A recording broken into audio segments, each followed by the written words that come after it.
presidential debates are officially canceled. 6 men try to kidnap Michigan Governor Gretchen Whitmer, and a new Gallup poll shows that Trump should be winning this race running away. All right, before we get to the news, I want to ask you all to go hit that subscribe button.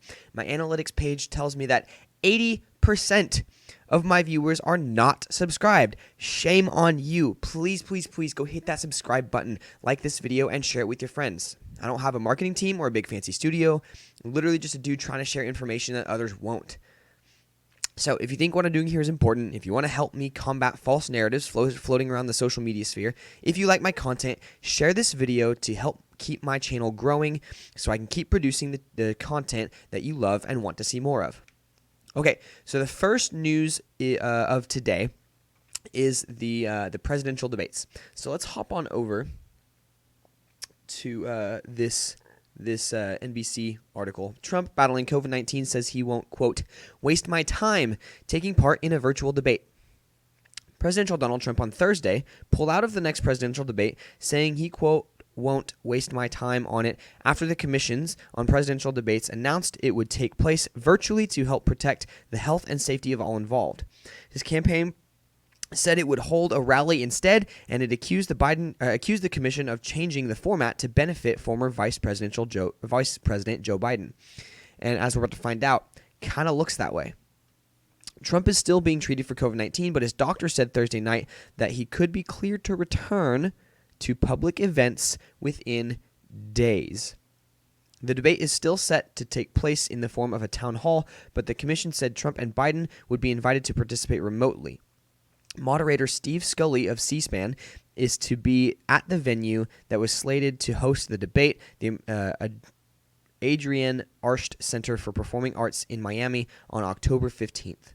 In an interview Thursday morning on Fox Business Network, Trump said the new debate format is, quote, not acceptable to us.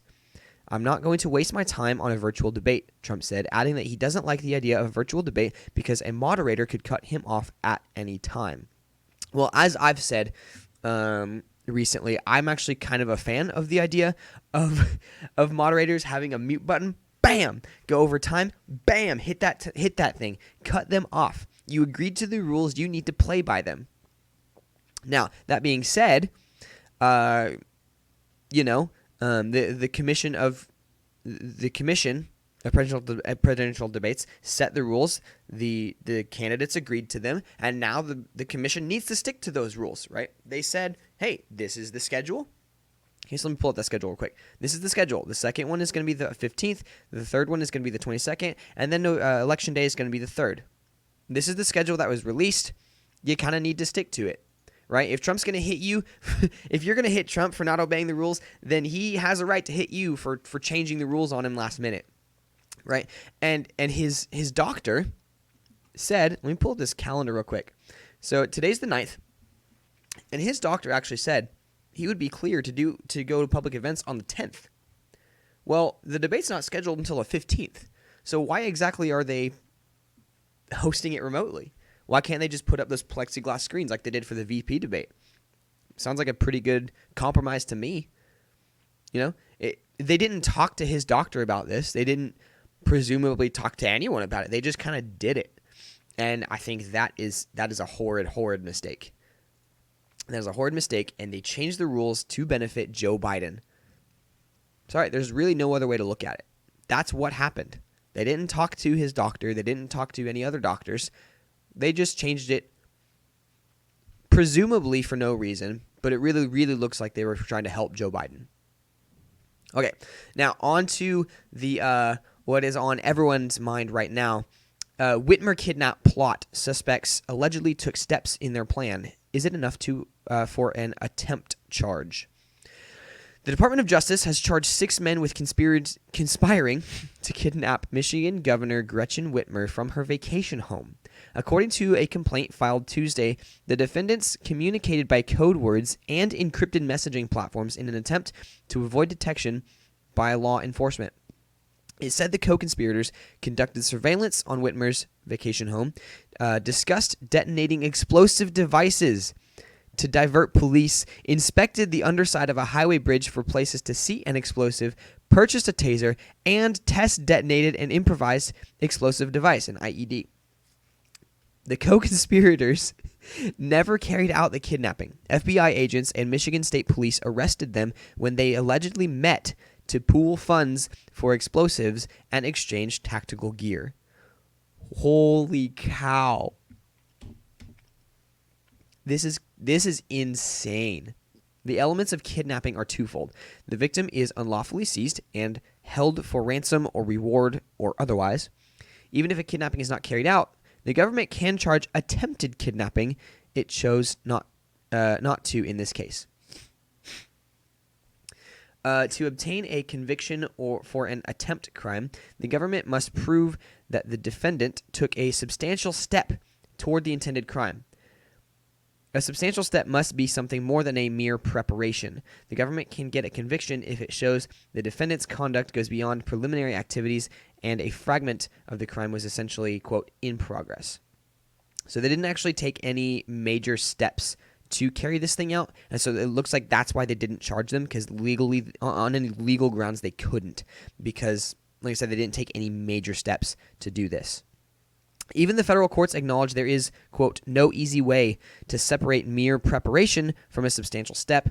Reasonable minds and jurors might disagree on whether looking at the underside of a bridge or detonating an explosive are substantial steps towards kidnapping. Yeah, this is some dicey ground to be sure. So if you remember a couple episodes ago when I said that we don't see any right-wing people terrorizing cities and burning things to the ground, and that therefore this is left-wing America, this isn't Donald Trump's America. Okay. This is what Donald Trump's America would look like if the Democrats do not stop going insane. This is what Donald Trump's America would look like if Democrats don't stop going insane. Okay? While leftist militias, Antifa and Black Lives Matter, are going crazy and burning down cities, the right, typically, the political right, has a better idea of how to carry stuff like this out. They're more tactically minded. And so, this is what it would look like. I think this is just the first of what we're going to see if our political polarization keeps expanding. So instead, the government opted for a conspiracy to kidnap. It carries plenty of punishment by itself without any other charges. If convicted, the defendants can be sentenced up to life in prison. Do it. Send them all away. Kidnapping is not the answer. Okay? Violence is not the answer. Burning cities down is not the answer. I've been completely consistent on this since the very beginning. Okay? Violence is not the answer. Violence begets violence. And we wouldn't be seeing this type of action being taken if they hadn't felt emboldened by Antifa and Black Lives Matter burning down Seattle and Portland and New York. Gangs are taking over New York. Antifa is taking over Seattle and Portland. And this wouldn't be happening. This sort of stuff wouldn't be happening if they hadn't felt emboldened by these other left-wing militia groups. I'm sorry, there's no other way to read that. There's no other way to read that. The political polarization we are experiencing right now is a direct result of Barack Obama's second term. Okay? In 2008, you see that America was ready for racial reconciliation. We were.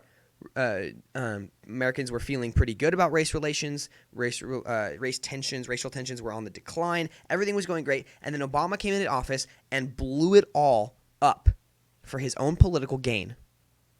And now this is the result. This is the result. Okay? I think Ben Shapiro said it best. Donald Trump is not the murderer of American politics. He is the coroner. Okay? He was someone was killed. Okay, American politics was killed, and people came around the corner, and they see Donald Trump above the body with the knife in his hand. Okay? But he's not the one that stabbed the body. Barack Obama was the one that stabbed the body. Antifa stabbed the body. Donald Trump pulled it out And before he had a chance to do anything, everyone said, it's his fault. No. That's not how this works. That's not what happened at all. Barack Obama is the murderer of American politics. Let's not pretend otherwise. Federal appeals courts for the jurisdiction where the defendants are charged have considered well-timed phone calls and other closely coordinated acts reflecting a common scheme enough to support a conspiracy to kidnap. Other appellate courts have inferred a defendant's membership in a kidnapping conspiracy based on evidence of any travel within the country in furtherance of the plan. The Justice Department likes to win its criminal cases. It has well over a 90% conviction rate. In this case, there may have been enough for conspiracy to kidnap, but not quite enough for attempted kidnapping. So in other words, they're not going to take a case they don't think they can win. Okay?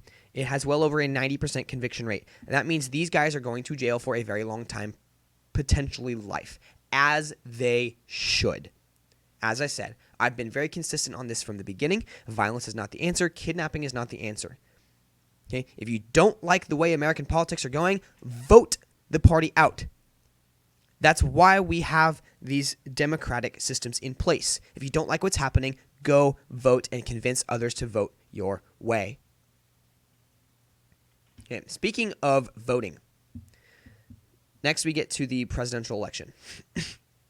Okay, so this was from February 2020. The current results from January 16th through 29th Gallup poll echo record highs measured earlier in January as Americans' satisfaction with the way things are going in their personal life and in their assessment of their personal finances. So in 2020, February 2020, I guess technically January, 61% said, yes, I'm better off now than I was 4 years ago. Compared to the last several election years, this is a record high number, and there is no reason that Donald Trump should not be winning this election in a landslide. Okay, so then we're going to pop on over to recently. So this one was released October 7th of this year. American voters' views on Donald Trump and Joe Biden. So 44% say that Donald Trump agree that Donald Trump has presidential qualities. But more people agree, 49%, agree that Joe Biden has presidential qualities. Okay, but then you flip on that with agree with on issues. Okay, 49% say they agree with Donald Trump on issues. 46% say they agree with Joe Biden on issues. What this means is that if Donald Trump got out of his own way and stopped stepping on his own 2 feet and didn't dance with 2 left feet, he would be winning this election in a landslide. He would. This is the only way to look at this. Okay, Americans' views on whether they're better or worse off than 4 years ago. Okay, again, comparing this to several other election years, 56% of Americans say they are better off than they were 4 years ago. 56%. This is a record high number. Donald Trump should be winning this election in a landslide victory, but because he can't filter what comes to his mind and what comes out of his mouth, because he can't filter what comes to his mind and what he tweets with his thumbs, he's losing. He is losing. National polling average, he's losing by 10 to 12 points. Okay? And in several key battleground states, he's losing anywhere from 5 to 8 points. I don't think he can overcome that unless he gets out of his own way and stops stepping on his own 2 feet. Okay? In 1984, Ronald Reagan ran on, "Are you better off now than when you were 4 years ago?" And he won a landslide victory. Okay? Donald Trump is winning 56%. 56% of respondents said they are better off now than they were 4 years ago, and he is losing this election right now.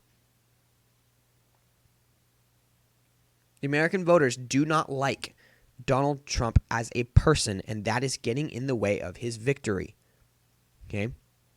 People seem to forget all of the attacks that have been leveled against Donald Trump were also leveled against Ronald Reagan, Bush Sr., Bush Jr., Mitt Romney, John McCain.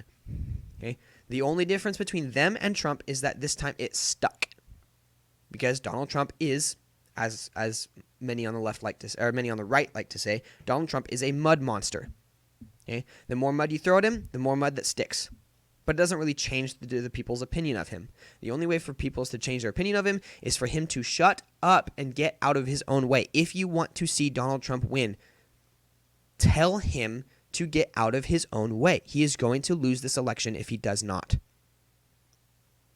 I want to see Donald Trump win. I don't want to see Joe Biden and Kamala Harris as the next presidents of the United States.